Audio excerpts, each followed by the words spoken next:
Hello, Sunshine and Rainbow class. We're going to be learning lots about snails this week. And so I've chosen lots of books for us to look at and planned lots of exciting activities that we can do this week so that we can learn lots of new things about snails. So I've got two books for you today, special treat on a Monday. Two books.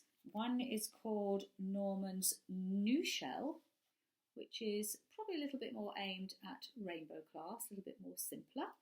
And the other one that we all love in nursery, and I do know that Rainbow class love this as well, but Norman the Slug with the Silly Shell. So we've got two stories today.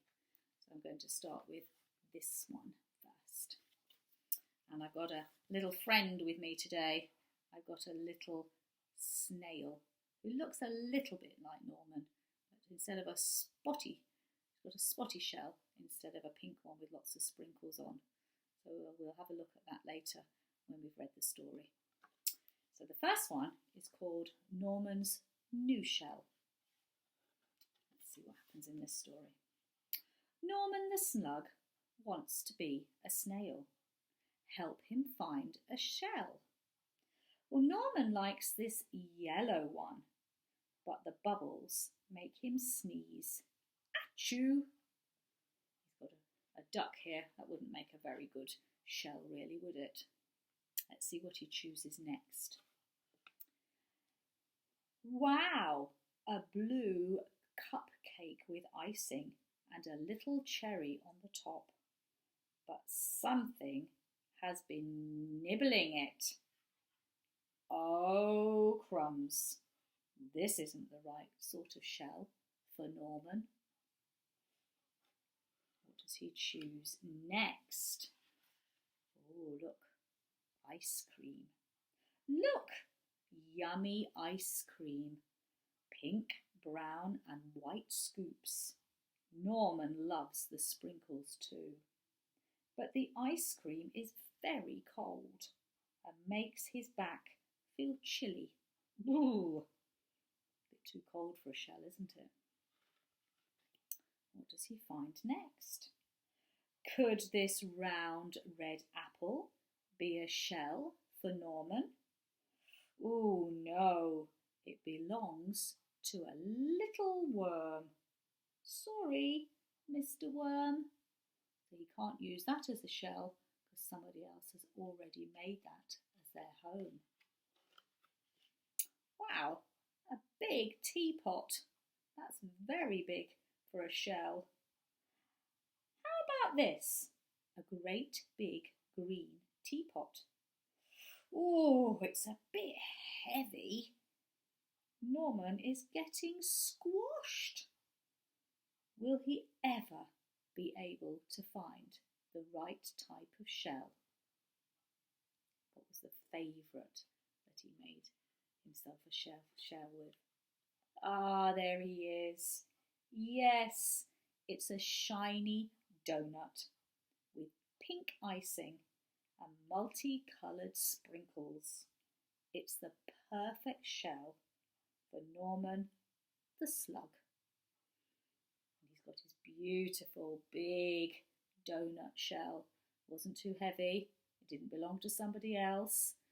It didn't make him sneeze with the bubbles. And he managed to attach it to his body. And now Norman the Slug looks like Norman the Snail. And that's what the next story is called. And it's called Norman the Slug with the Silly Shell. Let's have a look at this one. Here we go.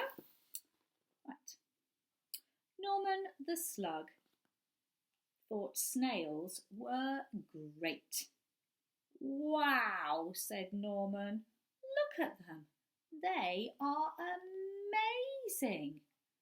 I think he really likes all their lovely spiral-shaped shells and all the beautiful different colours. And look, they've built themselves up into like a pyramid shape, all balanced on top of each other. Oh, but unfortunately, the snails didn't think that Norman was great. Crash! Oh no, look what he's done. He's dived into them and he's destroyed their pyramid. Norman, you silly slug, they cried. You've spoilt our fun. This only works when you've got a shell. Norman felt left out, and sadly he skulked off into the moonlight. If only I had a shell of my own, he sighed, looking at his reflection. And that's when he had an idea. Maybe I could have a shell after all, he thought. I wonder what his good idea is. But finding a shell was not easy. First of all, he found a ball. He tied it to his body, but then he found out that it was too bouncy. That's no good. I wonder what he's going to find next. He found a clock and he tied that to his body. Oh no, that was too noisy. I can hear a very loud click, tick-tock, tick-tock on my clock. But also the one in the picture is an alarm clock, so it would have very loud bells on it that would ring. So that would definitely be too noisy. And then he found an apple. That's a good shape for a shell for a snail. Oh dear, but that was already taken. Someone else was already living in the apple, so Norman couldn't use that for his shell. Norman needed time to think. Ta-da! A shell!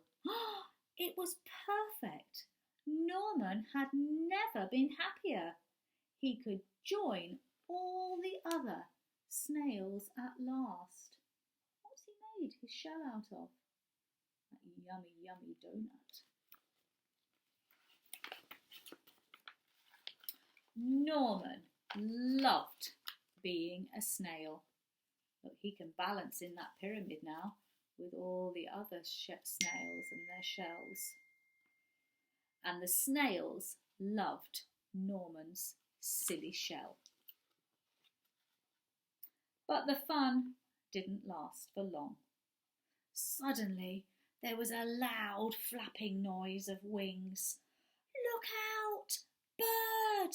cried the snails in a panic.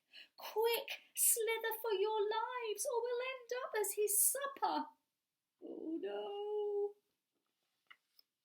But the bird was more interested in Norman's silly shell.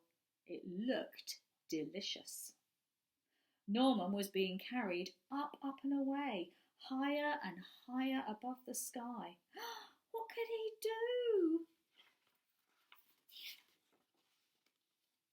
Norman did the thing that only a slug could do. He made slime, lots and lots of it, and with a slither and a slother, a slip and a slide, Norman was free. But he was falling faster and faster and faster and faster until... plonk! Norman, are you okay? Asked the snails. Wow, said Norman.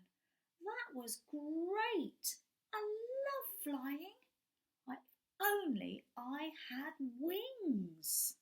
Oh no, now he's got another idea.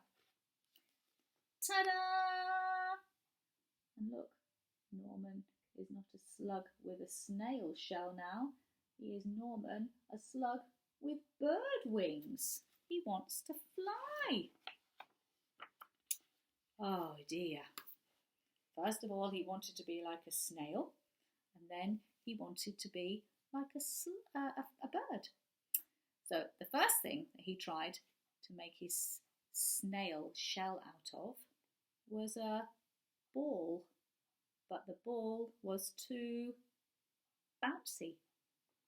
He also tried, here he is, he also tried to make his shell out of a clock, but the clock was too noisy. And he also tried to make his shell out of an apple, but somebody had already chosen to live in the apple. Who had chosen to live in the apple before Norman managed to make it into a shell? That's right, it was the worm. The worm had made the apple his home already, so he couldn't use that either, could he? Now, when Norman was trying to think of what he could make his shell out of, he went into the moonlight and he looked at his reflection. So here's his reflection, and he could see his reflection in the water. So here's the moon, and here is Norman. And then when he looked down into the water, the moonlight was shining the light onto the water, and he could see his reflection. So that's sometimes where you can see your reflection. Where else can you see your reflection? You've got things in your house where you can see your reflection. I've got one on the wall behind me. Can you see? I've got a big mirror on my wall. So if I look in the mirror, I can see my reflection. And I've got another one here that I can see my reflection. If I look into the mirror, then I can see my reflection in the mirror. So you can see reflections in the water, and you can see reflections in mirrors as well. So perhaps you could have a little look around your house, and you could see, if you can see your reflection you could look in some water in a bowl and see if you could see your reflection in there. It'd have to be very bright, but the best place to see your reflection would be to go and see how many mirrors you can see your reflection in around your house. Right, well, that's the end of Monday's story. So I'm going to be back again tomorrow to read you some more stories about little snails that we are learning about this week. So have a good week, and I will speak to you again tomorrow. Take care. Bye-bye.